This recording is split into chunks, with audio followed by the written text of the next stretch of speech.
Ward, I'll start with you. Talk to me a little bit about where the idea sprung from and the nature of the film. Well, Tony, thank you so much for having us here and helping us spread the word.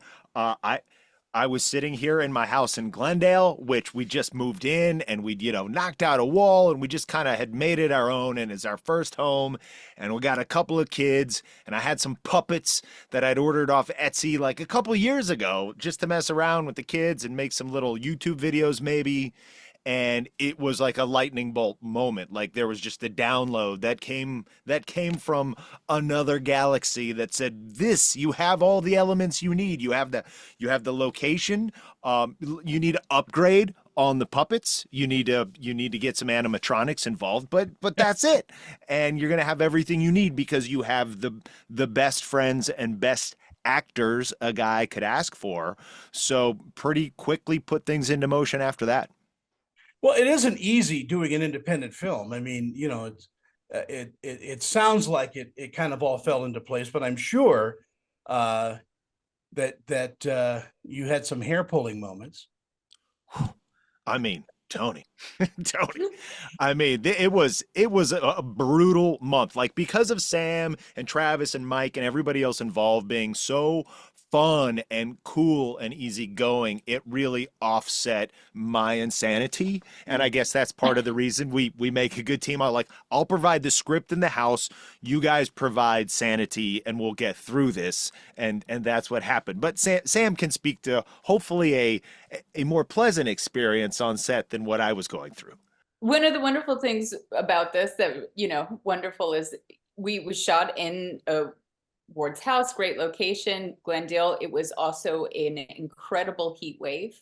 So as we have to keep the lights on and keep the windows shut and keep the air off and keep the fridge off and shoot everything, we're just sweating bullets. But I think one of the wonderful things about working with this particular group and this particular crew of people is we all know what this is. We all know how hard it is to get something done, and we all know that the work it has to take, and we all know that it's not sometimes like the most physically fun thing you've ever done, but it's worth it. And because of that, I think morale stayed high. We all, everybody, anytime anybody was kind of had hit the bottom, somebody else was there to pick them up, and we just took turns having, Was it a claustrophobic shoot? No, strangely enough, there was enough of one windows that really, that really helps because I'm telling you, I also get a lot of the claustrophobia when you're even in a giant soundstage. It's just when you don't know what time it is. There's no sun, there's no fresh air. You just don't know what's happening outside. So this, I did feel at least connected with the natural world at a certain level, which kind of keeps you up a little bit more. And I was just going to say, too, it helped not being claustrophobic because most days our crew was no joke, 4 people. Oh, Like yeah. there was Yeah. not a lot of people to get into the house. It Well, was that's like a dinner party. Yeah. it's lovely then. But Samantha, let me ask you this. I mean, because it's such a funny film and such. Uh, were there times when you're just going off script? Did Ward allow some improv and all? Ward absolutely allowed improv. I can't say that I took him up on that often. I was really, I felt like I felt the freedom of improv as far as like my motions or where I might go or the gestures I might make. But I'm a script girl. I stick to that script like it's a life raft. Hold on to it like grim death. You just Yes, I'm just like I will say these words. uh, So yeah. Ward. I mean, do you enjoy your the directing gig? Do you enjoy acting more than directing? There, I think there ends up being a greater gratification, satisfaction that comes from directing. But in the moment, acting is way more fun and less stressful. You're like, oh, well, I'm just gonna be me in these lines, and that I don't have to worry about anything else. Okay, great. Yes, please. I do love that. And I think when you have very limited resources, so you're not just purely like, is this the shot I want? and then have people set up the camera and the lights to get the shot I want. Like there was so many hats worn by all of us on this film. I wouldn't even say it was like purely directing. It was as much like producing and assistant directing and catering and whatever else. So it really, really gets muddied of like, oh, that moment where I felt like a director was great, but that was like 4% of the day. Samantha, you're working with some crazy people, and they're crazy good. Uh, Talk to me about your favorite scene partner in this. Oh, well, oh man, that's that's a hard one because these are all people I love personally as well. I'm gonna have to go with Bo. I'm gonna have to go with Ward's daughter. I've actually been in movies that she has written and directed herself. I have watched her grow up, and I think that I was just really so taken with how ready she was to do this job. She was connected to me. She was working with me. She was, giving me things. And so I personally just took a lot of joy in watching her do this. So she was my favorite scene partner. Sorry, Ward. Ward, Good answer. Richard, I'm gonna screw up his last. Richard Bale. Richard Reilly. Oh, Oh, wow! yeah. Just what a great character actor he is. I mean, he is a legend, and we'd mentioned this earlier. 6 degrees of Kevin Bacon, 1 degree of Richard Reilly. If you've worked in this town for any amount of time, you've worked with Richard, and you admire him as both a human being and as a professional. He's just so talented. He's so good. You'll never hear anybody say a bad word about him. And he's so game. Like, he is there for theater. He's there for independent movies. He's there for blockbusters. He just loves to do this. I was so surprised to see him walk on. I didn't read the cast before I saw the movie, and it blew me away. You have he's an icon. And were you friends with him? How'd you get him? I was casting my very first feature film called Little Big Top, and I thought about him because I was thinking about Office Space as he'd be perfect for one of the roles in that movie. So I forget where I was, but I actually did a little cartoon drawing of him, and I sent that to my wife, and I'm like, I want the guy from Office Space. I want Richard. And he had just told his agent, hey, start showing me everything. I want to work more on interesting independent films.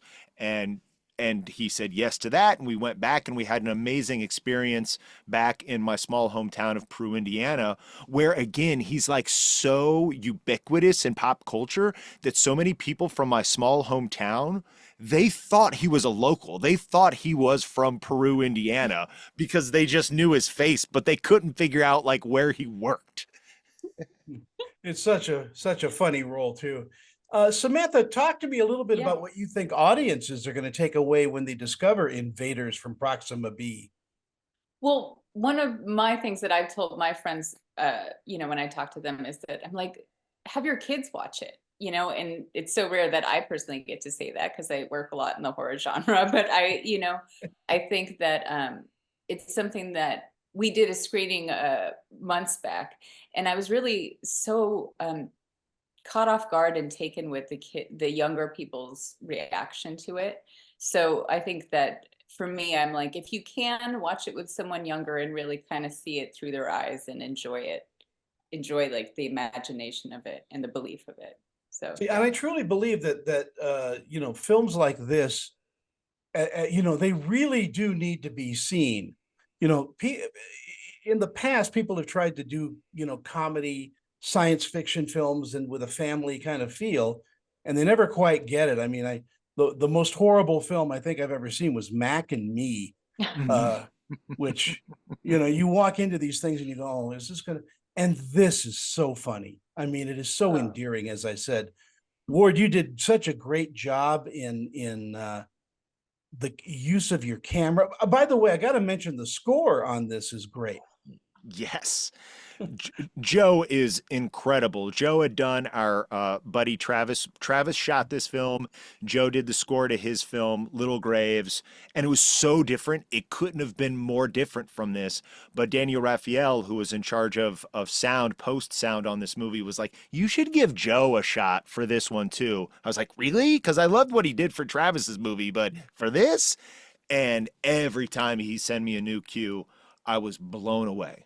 It's as if Danny Elfman and Bernard Herrmann is who I'm thinking of.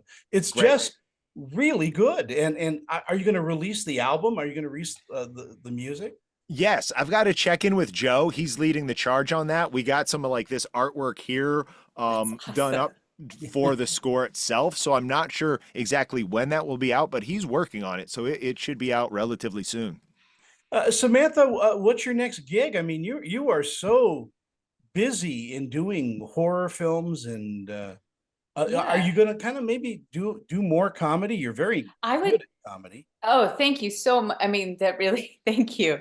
I would love to do more comedy. I mean, I love it. The only places I've ever, I mean, this is, I feel like some of the only comedy I've ever had on film. I've gotten to do some funnier plays, which are thrilling, but I'd love to. The next thing I have that will be coming out is another piece with Mike Flanagan, which is he did The Life of Chuck, another Chuck, that will be coming out, and then we'll see. I mean, let's hope the next thing's a comedy. It'd be great. And Ward, what's your next project? It is a music documentary / album called Experiment, the Cole Porter Project. Wow. And we're doing a new Cole Porter album with contemporary artists doing reimagination of some of Cole's greatest hits. And we're doing a documentary not only about the making of that album, but about Cole's biography and the legacy of both himself and his music on popular culture. Cole Porter changed the way we listen to music. He was an absolute brilliant composer, and one of my favorites.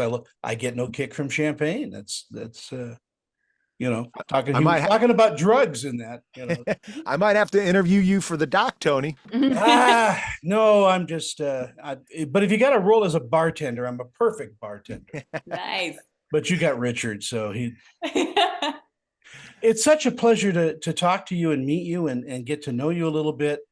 Next time I'm in LA, I'm going to look you up. I'll follow you guys on Facebook and Insta, as the kids say, because they don't have time to say Graham. No, it's too much time. We'll get together and have a cup of coffee. But congratulations on really just a brilliantly family-oriented film that talks about friendship. It talks about caring for somebody else, and it really talks about opening your heart. Thanks, Tony. Thank you so much, Tony.